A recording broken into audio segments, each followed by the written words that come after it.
Et si la victoire sur le terrain ne reposait pas seulement sur la force ou la tactique, mais sur un élément invisible, souvent négligé? Dans les zones en crise, là où tout autre acteur s'efface, les forces armées deviennent le dernier rempart. Leur mission s'étend bien au-delà du combat. Elles sécurisent les points vitaux, assurent la distribution de l'aide médicale et logistique, et tissent des liens essentiels avec les habitants. Chaque geste compte.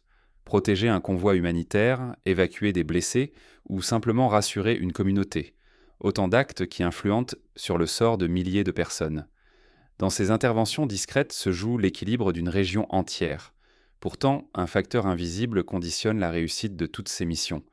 L'ignorer, c'est risquer de voir la paix vaciller, de mettre des vies innocentes en péril et de fragiliser la confiance entre soldats et civils.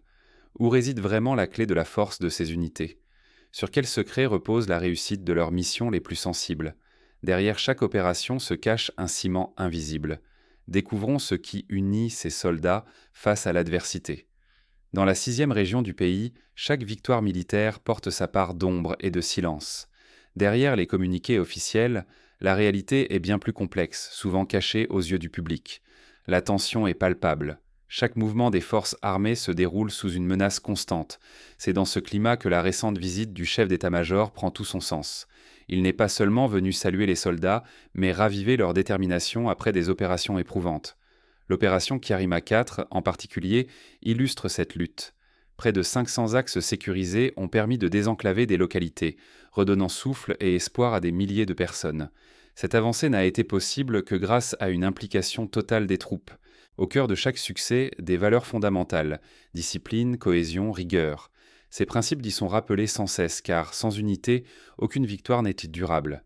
Ignorer ce contexte, c'est sous-estimer les sacrifices quotidiens et le danger permanent qui pèsent sur la région. Mais au-delà des chiffres, d'où les soldats puissent-ils leur résilience?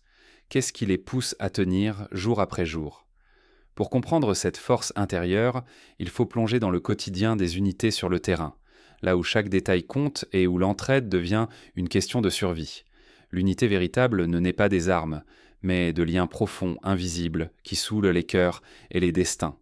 Au plus fort de la tension, l'enjeu dépasse la puissance de feu. Ce qui compte vraiment, c'est la cohésion, aussi bien entre soldats qu'avec les habitants et autorités du secteur. Sans cette union, même des équipements dernier cri ou des effectifs comptés par milliers ne suffiraient pas. Le commandant martèle le message. Chaque geste, chaque mot, chaque attention renforce la confiance et l'esprit d'équipe.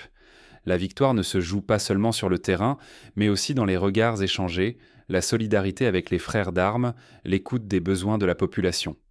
Cette cohésion interne et externe est vitale.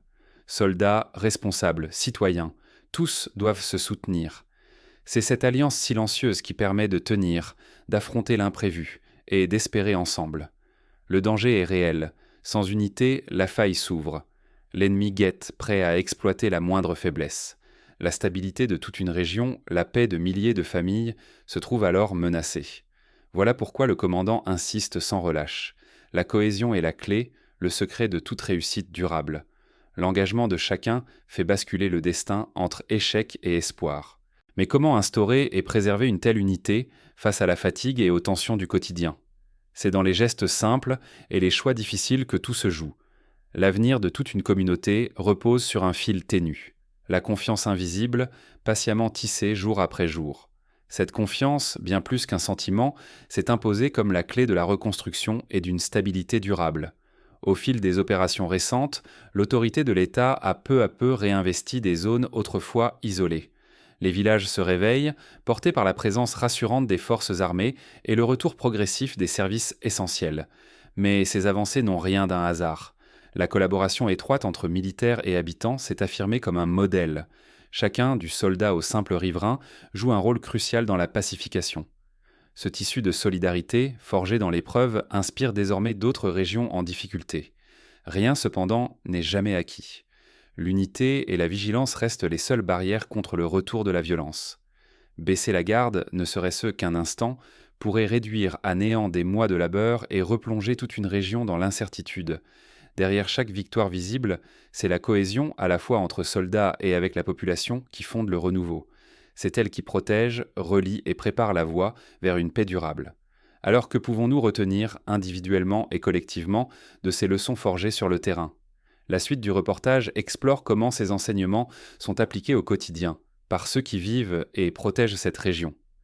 Les témoignages révèlent l'impact concret de cette cohésion sur la vie de tous les jours. Et si la véritable force en temps de crise était notre capacité à unir plutôt qu'à diviser? Sur le terrain militaire, l'exemple est frappant. Discipline et solidarité ne restent pas derrière les murs de la caserne. Elles débordent, inspirant la société civile à resserrer ses rangs. Dans l'armée, aucune victoire n'existe sans cohésion. Ce principe s'étend à tous, commerçants, professeurs, voisins.